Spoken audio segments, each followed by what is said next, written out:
Welcome back to Nights with Chris Boyle. Joining us now is Hasib Ibrahim. He describes himself as an education advocate. He talks a lot about what he calls parental awareness. I want to play for you one of his videos, which I found on social media, which immediately keyed me off. What I want to pay attention to, I want you to pay attention to, is his attention to the details of the children's programming he's breaking down. The video I'm going to play is a review of the show Arthur. Go ahead and take a look for yourself. Should you let your kids watch Frank from the Turtle? Let's find out.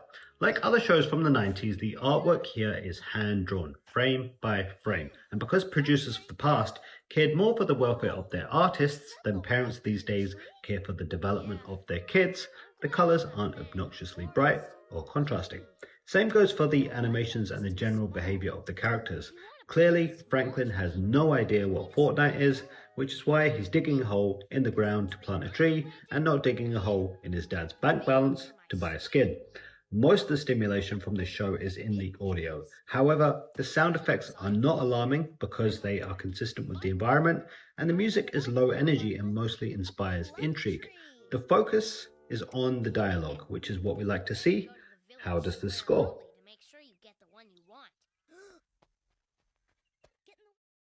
So Hasib, first off, thanks for coming on the show, man. I love that video because your attention to details. I mean, number one, you're talking about things like color, you're talking about things like depth, and then you're talking about something that personally, as a parent of 3 very young kids, I've come to notice myself in especially newer television, and that's like this, I don't know, frame rate or the scene, the amount of time each scene, each just camera jump has on. I was watching, I think I was on an airplane and I saw a little bit of one of those Minions movies with the little yellow guys running around talking about bananas.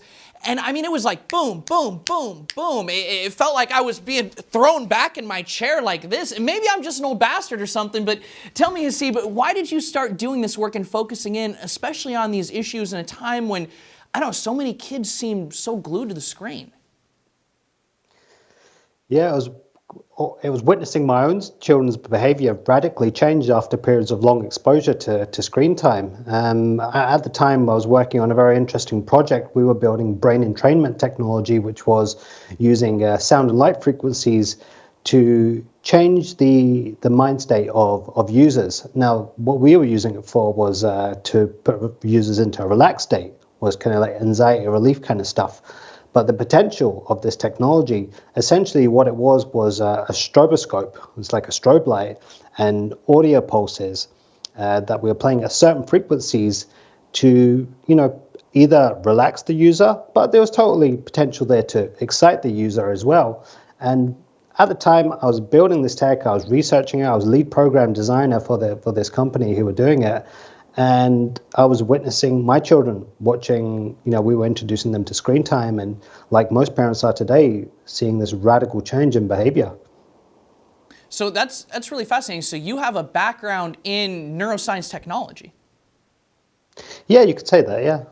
So, I mean, what struck me about when you're describing this research that you're doing as part of your professional work, it seems like, quite frankly, the people who are designing these programs, both television shows and these short YouTube shows, and even these video games, it seems like just through trial and error and, I guess the fast-paced action of capitalism, they've stumbled on something that researchers are only now beginning to fully realize, and that's the potential for behavior change out of these devices, especially when you have this programming that really seems to be designed to hook in a kid based on these, I guess, dopamine receptors. That's how all the researchers talk about it. You hear this buzzer, you see this flashing light, and it's supposed to create some sort of response-based sort of activity. Talk to us a little bit about that.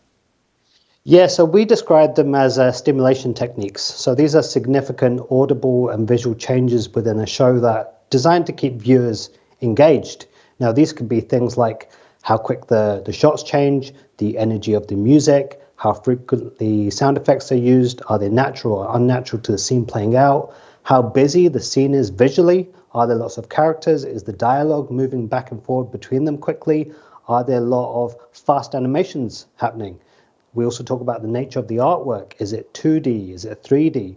All of these things we found when they come in a greater volume of information, it exerts more pressure on the brain's cognitive processor. And in many cases, it's triggering the body's fight or flight response. So what's interesting to me too is you talk about dialogue, and it seems like in a lot of this programming there's, I don't know, it's a lot of breadth and not a lot of depth. You see a lot of things happening, a lot of action on screen, but ideas aren't really developed deeply, and it seems like in a lot of videos you focus a lot on the amount of attention that's given to dialogue, specifically dialogue that's unbroken by interjecting scenes or even music. And it seems like there's some modern shows that do that. I know you highlighted Bluey, which just got drug on the Blaze for some reason. I have no idea why, but that's one that I know a lot of parents have fallen in love with. But some of these shows, you know, especially Coco Melon, which we just had running as B-roll, seem to almost lack any dialogue whatsoever. What do you think is the real reason behind that shift? Yeah, do you know what? I think a lot of content creators are hiding behind a poorly written script or a boring narrative and using these stimulation techniques to kind of lift the program a little bit. Because when you look at the audience, I mean, it's the children are the low-hanging fruit of the attention economy. They'll watch anything. I agree, but unfortunately it seems like at this point so will parents. And that's my next question. I mean, I go out, I personally like my kid being bored. I know that sounds like a crazy thing to say, but I remember when I was a kid, sometimes when I was bored, that's when I'd come up with, you know, the best imaginative ideas, sitting in the car on a car ride. I'm sure many people would imagine like a little ninja guy running, or imagine scenes going on, or just make up stories in your head or whatever. And now when I go out, I see, every kid has the iPad. Every kid at the dinner table, when you're supposed to really be practicing things like active listening. And I know sometimes it's irritating to have to censor yourself because, little teacups with big handles and all of that, but it seems like so many people have this tendency to run into avoiding conflict with their kids or avoiding any instance when a kid could be bored, which I tell my daughter all the time. When she tells me she's bored, I tell her good. She doesn't like to hear it, but I tell her good. Yeah, absolutely. I mean, I think in today's culture, we've mistaken boredom for a stagnant state of mind when, like you say, it's a transient state of mind. Boredom always leads to something. And because kids are not being, put into this state a lot, they're not learning that ability to self-regulate, because that idea of, being able to come up with things to do, being able to entertain yourself, we're not giving children the opportunity to do that. And it's the same with like kids. They wake up, they have breakfast, they go to school, they come back, they go on a screen, they have dinner. Then, there's no room for them to explore their thoughts. And like you say, that's where we build imagination. That's where we build creativity. That's also where kids learn how to self-regulate. They learn to self-reflect, and this builds emotional regulation. And I think the worst offender is educational content. Right? Because it goes under this guise of, no, but your kid is getting something from this, they're learning something from this, but at what cost? Because typically, these shows which are doing the educational content, they're teaching them the basics. We're talking about numbers, letters, colors, and shapes, things that parents could teach children very, very easily, and actually has been scientifically shown to improve their cognitive development. And that's why I'm a big advocate for homeschooling, is because it's a powerful way to build attachment with your child. And if you follow Gaber Mate, he talks about parental child attachment as like the primary thing you should be doing with your child. Everything you do with your child should be based around that. That's what creates these powerful relationships that, last decades and decades. But, parents are falling for this trap of, no, it's educational. Oh, no, but, your kid is learning. So one of the big offenders, I believe, is Miss Rachel, who originally her show was created because her children had delayed speech. So she wanted to help other parents with kids with delayed speech. But we're finding that, when you're giving your kids, and, the data, the science has already been done on this, that when kids are overexposed to this highly stimulating content, it affects their language development. So that's why, she's essentially catering to a market that she helped create. That's why she's one of the biggest. It's funny because I think there's a number of things that feed in. I mean, I'm no linguistic behavioral scientist or anything, but it seems to me like kids, they do tend to listen more to people in the real world. I mean, there's the, sort of like you talk about in your videos, there's the unbroken train of concentration that goes on in real world dialogue where it's not, you don't have all these interjecting scenes and interjecting ideas and music, and a kid can really focus, number one, on the words themselves, but also how the mouth moves, how the face moves. And, call me weird, but I'd like my kid to remember my face a little more than Miss Rachel's. I know that's a crazy, antiquated notion, but even to some of this content that, you turn on something like Nat Geo for kids and they're talking about elephants and, giraffes have black tongues or whatever. But I mean, how much more do I remember, in my childhood, and I hate to be that geezer who says this stuff, but how much more do I remember going out and just learning from watching the way that ants make a trail and build little mounds and the way that there's so much in our own native environment that, quite frankly, learning in your own backyard, that's the environment that you live in. There's probably a lot more value than learning about a giraffe that you'll never interact with outside of the zoo. But it seems that when we're taking all of this outside of real world experience and putting in this, very, I don't know, where everything's done through a screen, it almost takes us out of our own lives. I want to talk to you a little bit about some of the things parents can look for, and you also do some video game reviews as well. I want to talk to you a little bit about that. We're going to have to take a super quick break. Folks at home, you're not going to want to miss this when we're back in 2.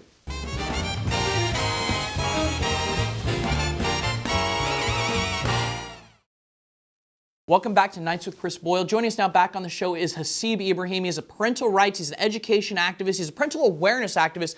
Hasib, you don't just talk about regular television, YouTube programming.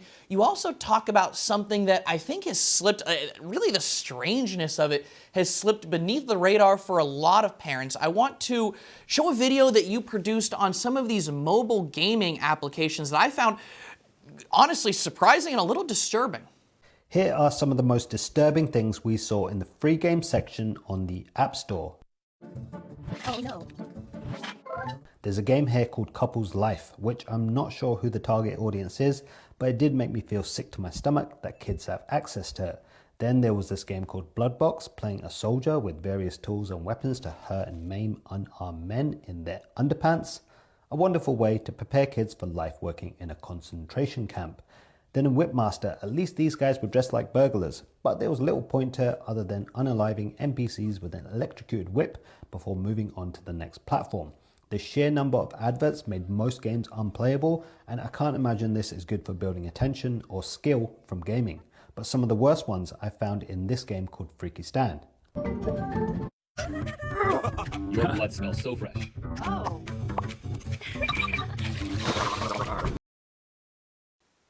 See, besides the worst couples Halloween costume idea in the universe, what should parents be looking out for when they're, providing a basic guideline for what kind of media they should let their kids consume?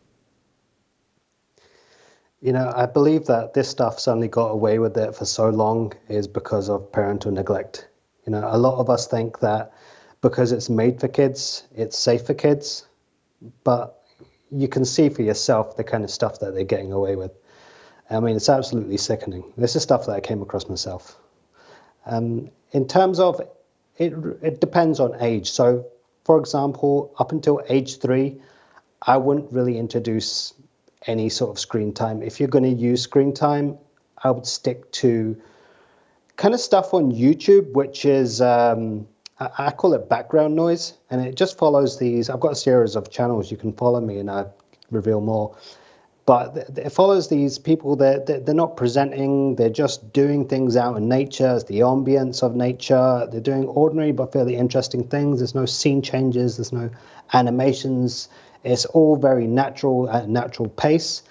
And, it isn't designed to keep the viewer's attention. So a child, an infant, toddler will be watching this and they'll go away and do something else because it still leaves enough room for the child to explore their own mind and maybe inspires them to come up with something to do. From age 3 till 6, I would stay away from any shows that have villain themes in it because children haven't developed the critical thinking part of the mind. So when they see kind of like baddies who are like playing pranks on other characters, sometimes they can find it funny and often they end up copying it without thinking about the negative consequences that it has on other people. From 7 up, that's when you probably can start to think about introducing more higher stimulation stuff. Now, gaming and apps, all of this stuff scores really high in terms of stimulation. So it will overstimulate kids faster. And I would actually be very careful on how much of it you use. You can use it, but in smaller amounts. Beautiful. And really quick, we got about 30 seconds left. Tell folks where they could find everything you do, some of these resources you put together. Yep, I'm the Uschooler on social media. Most of my content is posted on Instagram. We actually run a free webinar training every couple of weeks. You can come sign up for it. I do a live training. You can interact with me. And we also have a Facebook community, which you can join for free. Come check us out. All the links are on my page. Beautiful, Steve. I really appreciate you coming on the show tonight. Thanks so much, Chris. That's all we have for you this evening. Until next time, you can follow me on Twitter and Instagram at HeyChrisBoyle. If you like the show, please send feedback to chris.boyle@onn.com. And you can now visit our merch store at heychrisboyle.com. I'd like to thank my production team, my director Josh, my production assistants, I think Chris Shickenhands, the director of the directors, and to all of you at home, my editor Raphael, why is that out of my script now? And to all of you at home, thank you, and enjoy the rest of your night.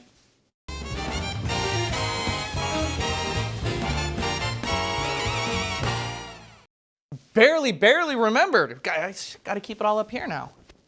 Why do I even use this thing? Too much screen time. Turn